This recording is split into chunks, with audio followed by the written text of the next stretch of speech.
Graça e a paz, amados. Meu nome é Luciano, eu sou um dos líderes do Ministério Vida Cristã Sede aqui no setor Bueno.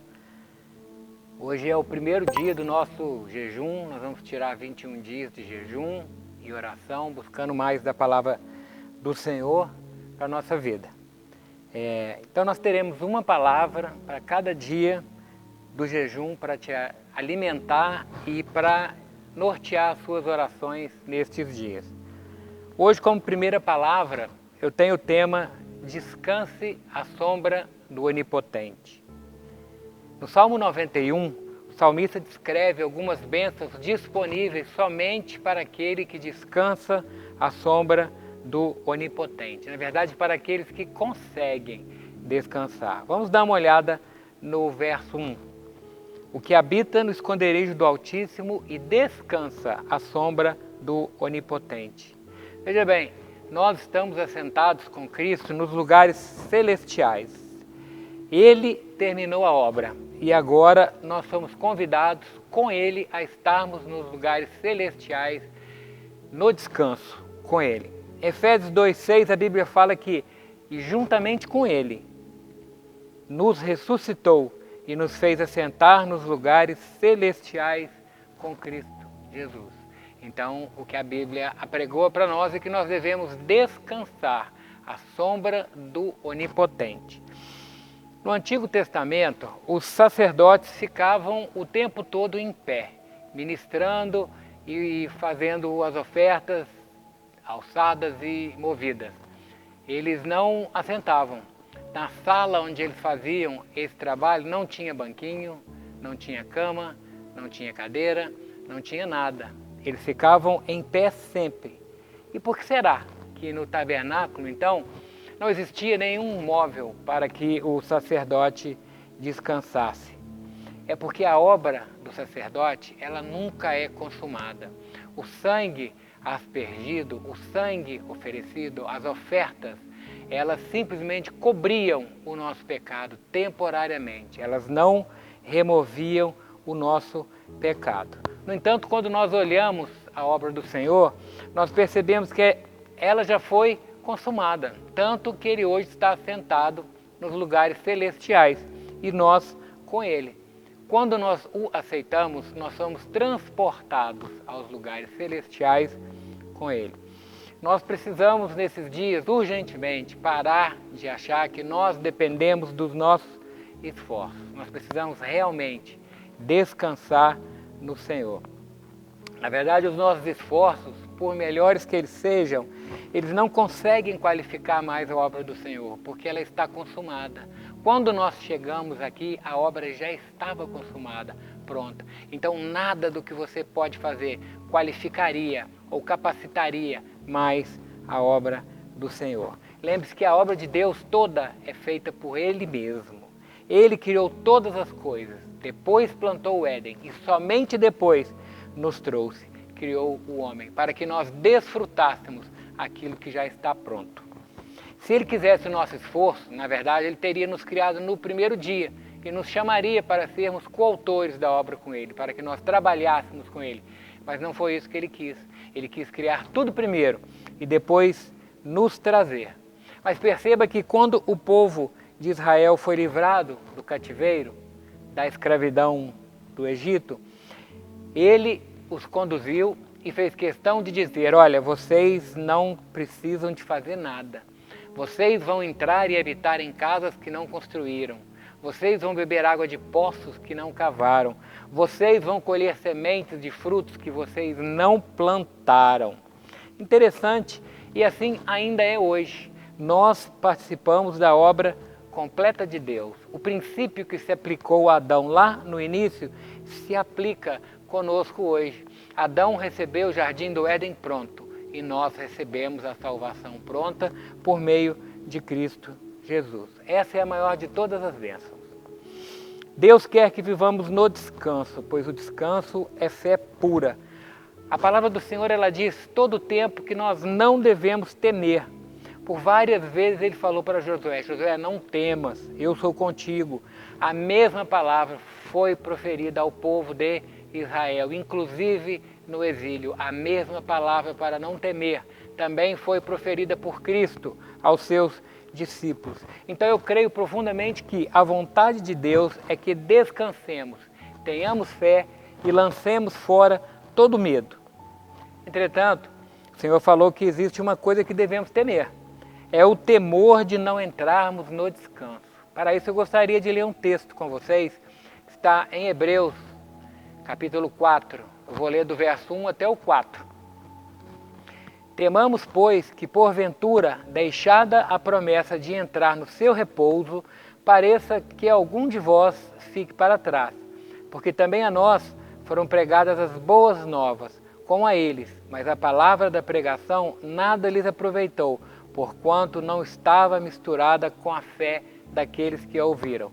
Porque nós, os que temos crido, entramos no repouso, tal como disse, assim jurei na minha ira, que não entrarão no meu repouso, embora as suas obras estivessem acabadas desde a fundação do mundo. Porque em certo lugar disse assim, do dia 7º, e repousou Deus, e de todas as suas obras no 7º dia. Eu posso afirmar para você que Deus já sabe de tudo aquilo que é necessário para a sua vida, de tudo aquilo que você vai precisar para levar a termo os seus dias. E eu posso garantir para você, Ele já providenciou tudo isso. Embora talvez você não veja, isso já está providenciado. Simples assim. Precisamos caminhar na direção da obra de Deus, que é a obra consumada. Na verdade, não importa o que nós estamos passando nesses dias. Dificuldades financeiras? A obra está consumada. Dificuldade no casamento? A obra já está consumada. Problemas de saúde? A obra também já está consumada. Ergamos as mãos então nesses dias e vamos nos fortalecer, cantando louvores e adorando o Senhor. Cristo, na verdade, já sabia que a obra que ele viera realizar já estava consumada.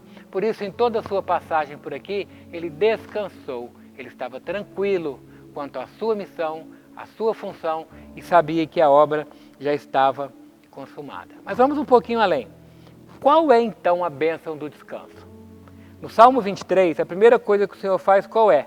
Nos levar para descansar em pastos verdejantes e descansar junto às águas tranquilas. Não é assim que diz o salmista? Essa é a primeira condição para termos provisão infinita de Deus. Em Zacarias, no capítulo 4, ele teve uma visão de tubos de ouro que vertiam azeite dourado. E esse azeite, ele supria o povo de Deus. Essa é uma visão bastante interessante para os nossos dias de hoje, pois ainda hoje o azeite dourado continua fluindo dos tubos de ouro, que é a provisão do Senhor. O que acontece é que à medida que nós ficamos preocupados e com problemas, nós vamos fechando a boca do tubo e a vazão desse azeite sobre a nossa vida, ela diminui muito, às vezes até para de fluir, por nossa culpa de tentarmos fazer uma obra que já está consumada. Perceba que justamente as áreas que você tem mais problemas hoje são aquelas que você ficou preocupado ontem, não é? Pense nisso. Lembre-se que o poder de Deus ele é liberado quando nós entramos no descanso. Quando nós entramos no descanso é que vem as melhores ideias, os grandes sonhos e as grandes realizações acontecem. Mas eu quero deixar um alerta também. Nós não devemos confundir descanso com passividade. Existe uma diferença. Você ainda deve lutar pela sua família, pela sua casa, pela sua fé, pelos filhos e cônjuges. Mas a luta deve ser no descanso de quem sabe que a obra de Deus está consumada. E por mais que eu faça, eu não vou conseguir aprimorá-la. Mas então como seria o trabalho no descanso? A vontade de Deus é que nós experimentemos a bênção perfeita do Senhor. A bênção tal qual foi a bênção de Salomão. Davi já tinha conquistado todos os inimigos, conquistado todos os territórios e vencido todas as guerras. Então, Salomão pôde desfrutar no descanso. Ainda assim hoje, Deus já venceu os nossos inimigos. Cabe a nós então, assim como Salomão, desfrutar desse descanso. E por causa desse descanso de Salomão, ele conseguiu edificar então a casa de Deus.